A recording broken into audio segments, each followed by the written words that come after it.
You know what wealth is supposed to look like: the car, the watch, the apartment that signals you've arrived, and somewhere in the back of your head, you've been keeping score, measuring distance between where you are and where that looks like. But there are two completely different ways to cross that distance. One makes sure everyone can see you moving, the other makes sure nobody can. Therefore, what you're actually choosing between isn't rich and poor. It's visible and free, and only one of those has a price nobody tells you about. You get paid on Friday. By Sunday night, it's already gone. Not on anything you'd remember: groceries, gas, the electric bill that came in higher than last month, the $47 you Venmoed your roommate for utilities. You didn't go out. You didn't buy anything stupid. You just lived 2 days, and the number in your account went from something to almost nothing. And Monday morning, you start again. This is the baseline, and most people spend their entire adult lives inside it without ever naming it. Here's what the baseline actually looks like when you put it on paper. The median salary for someone your age, working a full-time job in an average American city, sits around $56,000 this year. That sounds like enough. That sounds like you should be fine. But before you see a dollar of it, the government takes its share. Federal taxes, state taxes, FICA. By the time your direct deposit hits, you're looking at roughly $44,000 a year, about $3,650 a month. Now, pay rent. A one-bedroom apartment in a mid-sized American city runs about $1,550 a month right now. That's $18,600 a year just to have a place to sleep. Not a nice place, a reasonable place, a place with a parking lot and thin walls and a neighbor whose schedule you know by heart because you can hear everything. So, you're at $25,400 before food, before your car payment, before gas, before the $180 phone bill you've been meaning to switch to something cheaper, before the insurance you pay every month and hope you never have to use. Add it up. Groceries, maybe $400 a month if you're careful. Gas, $150. Car payment if you have one, another $400. Insurance, utilities, subscriptions you forgot about. The number keeps shrinking. By the time you account for everything it takes just to be a functioning adult in America this year, you're left with somewhere around $7,000. Some months less, $7,000. That's your entire margin. That's the distance between you and the version of your life where one thing goes wrong and everything goes sideways. Your transmission goes. You get a bill from a doctor you saw 8 months ago and forgot about. Your laptop dies and you need it for work. One of those things, and the $7,000 is gone. Two of them, and you're putting something on a card you weren't planning to use. And this is why nearly 57% of American adults say they're living paycheck to paycheck right now. Not because they're reckless, not because they don't know better, because the math is just this tight, because the gap between income and survival has gotten so narrow that there's almost no room to do anything except stay upright. You know Marcus? Maybe he works in your office. Maybe he's someone you grew up with. Mid-30s, project coordinator, decent salary, works hard. He makes $61,000 a year. He has a 401k he contributes 3% to because that's what the default was when he signed the paperwork during orientation, and he never went back to change it. He has about $4,200 in a savings account he doesn't touch because it's the only thing standing between him and a real problem. He is not broke. He is not irresponsible. He is exactly where the math puts you when you're just trying not to fall behind. The baseline isn't a failure. It's the designed outcome of a system where the costs of ordinary life have risen faster than the wages that are supposed to cover them. You're not losing. You're running in place. And running in place takes everything you have. Here's the part that doesn't show up in the math. The $7,000, or whatever version of it you have, doesn't just sit there waiting. It gets used. A little in January, a little more in March, a car repair in April that you didn't see coming. By October, you're looking at $2,100 and the holidays are 6 weeks away, and you do the quiet mental math that nobody else sees you doing. That math, the one you run in your head at the kitchen counter at 10 p.m. on a Wednesday, the one where you move numbers around trying to find room that isn't there, that math is the baseline. That's what it feels like to live inside it. And the thing is, you already know this. You've known it for a while.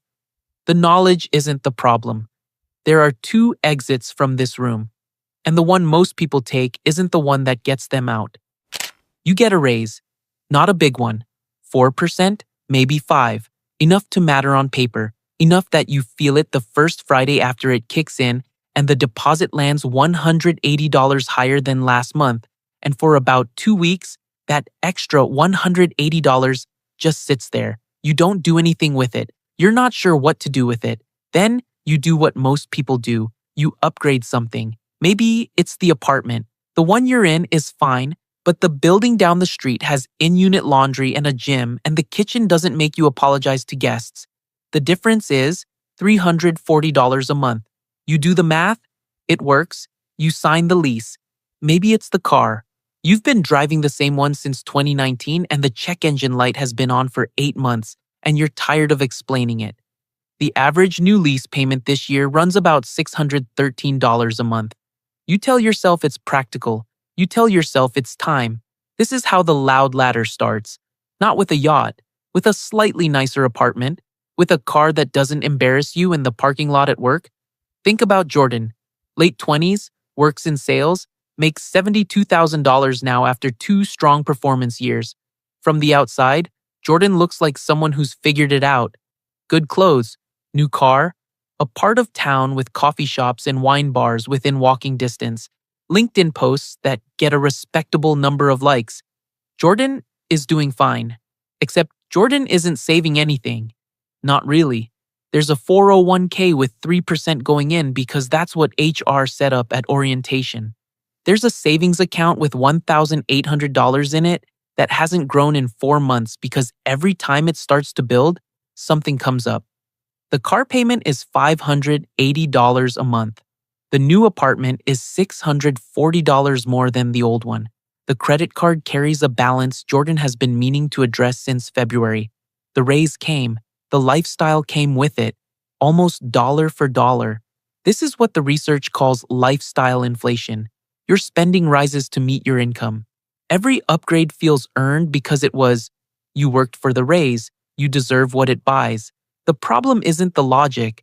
The problem is that the math doesn't care about the logic. The money in, the money out, the number left over at the end of the month, that number doesn't grow. It just moves into nicer things. And here's the part nobody tells you when you're standing in the dealership or signing the new lease. The visible stuff compounds too, just not in your direction. That $613 car payment isn't just $613. Over a 3-year lease, that's $22,000. And when the lease is up, you don't own anything. You hand the keys back, and you start again.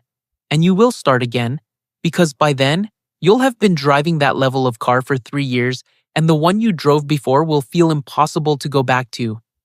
The baseline shifts. The floor rises. What felt like a luxury at 26 feels like a basic requirement at 29. The loud ladder doesn't announce itself as a trap. It announces itself as a reward. You earned this. You work hard.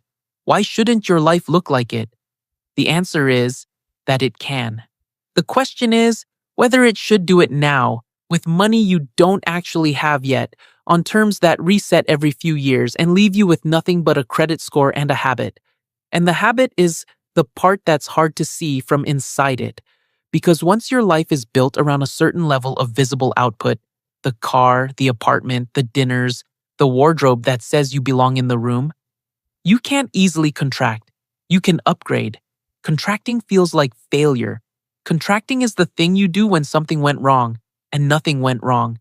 You're just paying for the appearance of success at the exact rate that makes building actual success impossible.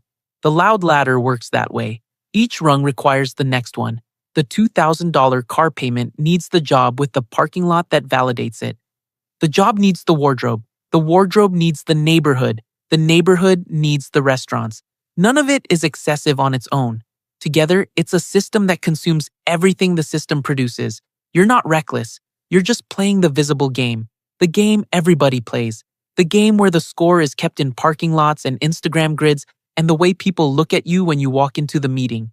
There's someone else who looked at that same first raise and did something different with the $180. You haven't heard about them. That's the point. You are 23 years old. You share an apartment with one roommate, work as a data analyst at a mid-sized company, and make $54,000 a year. After taxes, that's about $3,400 a month. After rent, groceries, utilities, and your student loan minimum, you have maybe $310 left over. One Thursday night in October, you set up an automatic transfer, $200 a month, moving from your checking account into a brokerage account the Tuesday after every payday. You put it into an S&P 500 index fund. You don't tell anyone. There's nothing to tell. It's $200. The $200 leaves and nothing changes. No confirmation call, no moment of clarity. You check your account 3 days later, and there's $200 in it and a small number that means nothing yet. You close the app and go to sleep. This is what the quiet path actually feels like at the start. Not motivated, not inspired, just mechanical. Just a Tuesday transfer that the universe completely ignores. But here's what that Tuesday transfer is actually doing. The S&P 500 has returned an average of roughly 10% a year over its history.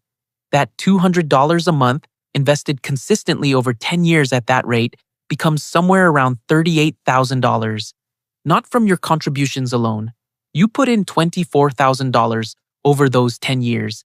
The other $14,000 came from the machine, from compounding, from money making money in the background while you were at work, while you were asleep, while you were doing nothing at all. You get a raise at 26, $6,000 more a year. Jordan, from the last section, used a raise like that to upgrade the apartment.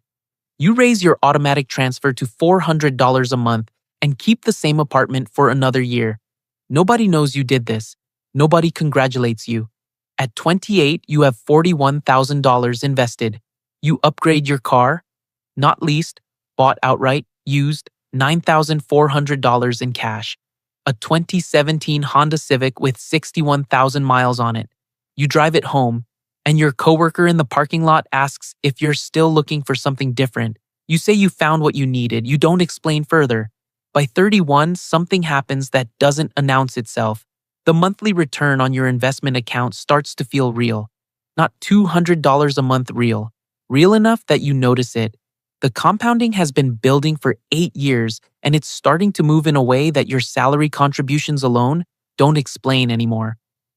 The machine is getting taller. You buy a modest condo at 32, $187,000. You put 20% down, $37,400, from savings you built separately without ever touching the investment account.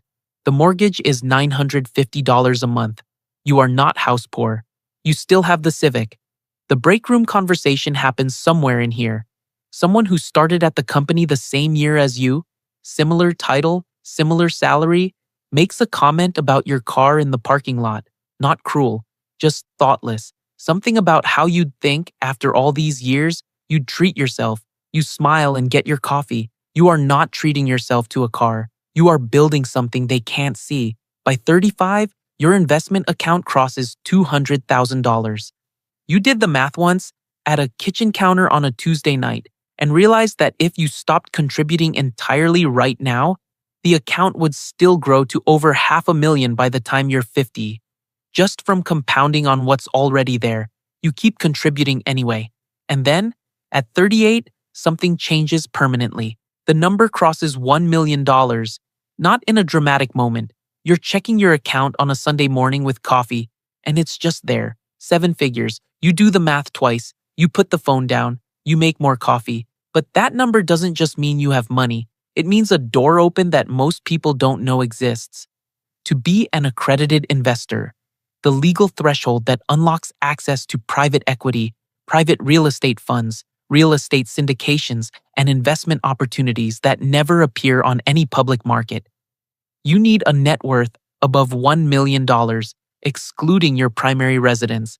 That's the number. Currently, it's been $1 million since 2010 and hasn't changed. You just crossed it in a paid-off Civic. What follows is quieter than you expected. No ceremony, no new identity, just access. conversations with fund managers you couldn't have had before, investment structures with different return profiles, a layer of the financial world that exists entirely below the surface. Not because it's secret, but because it requires capital to enter, and most people spend their capital on payments.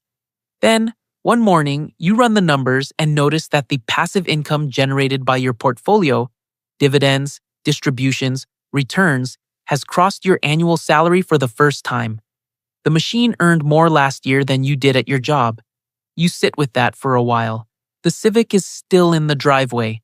Nothing about your life looks different from the outside. That's the whole point. You are 38 years old.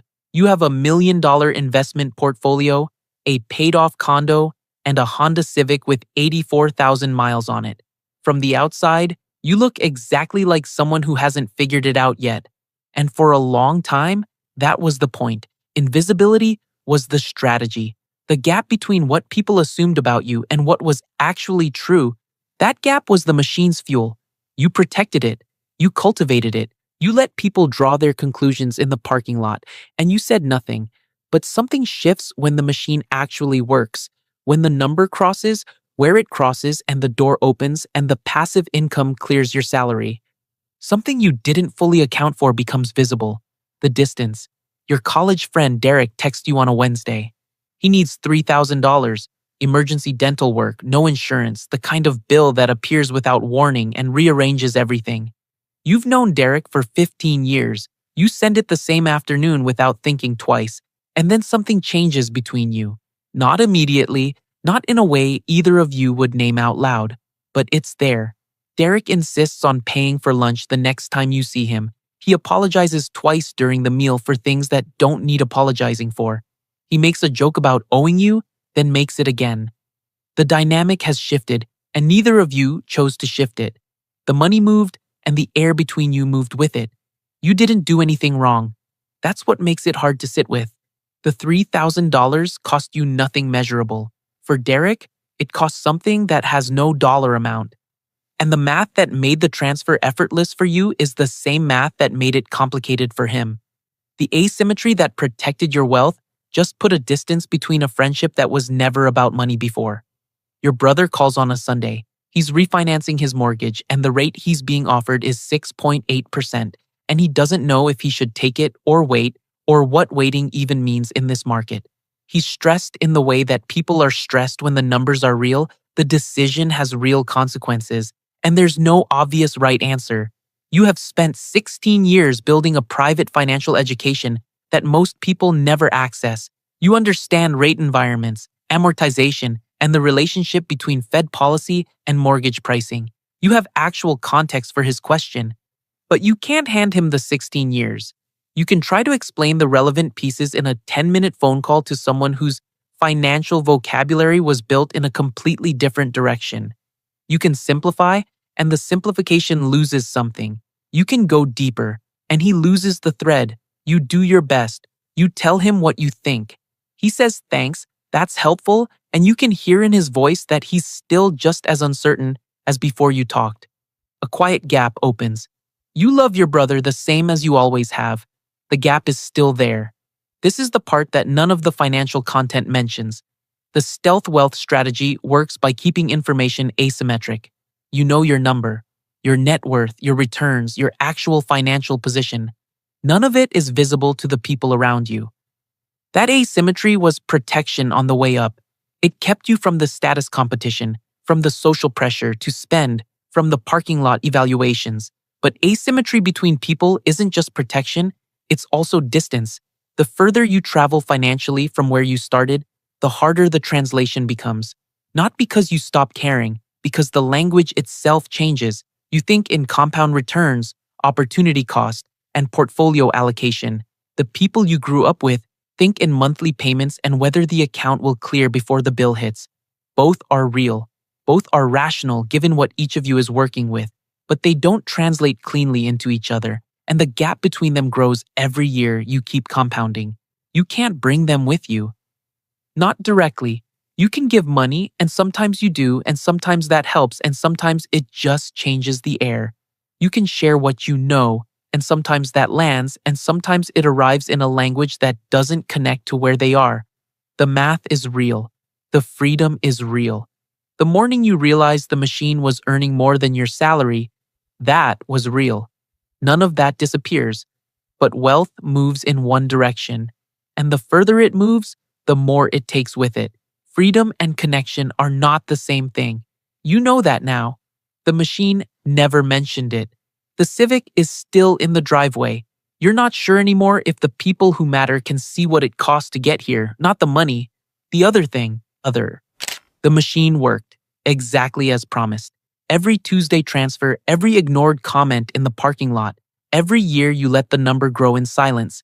It added up to exactly what the math said it would.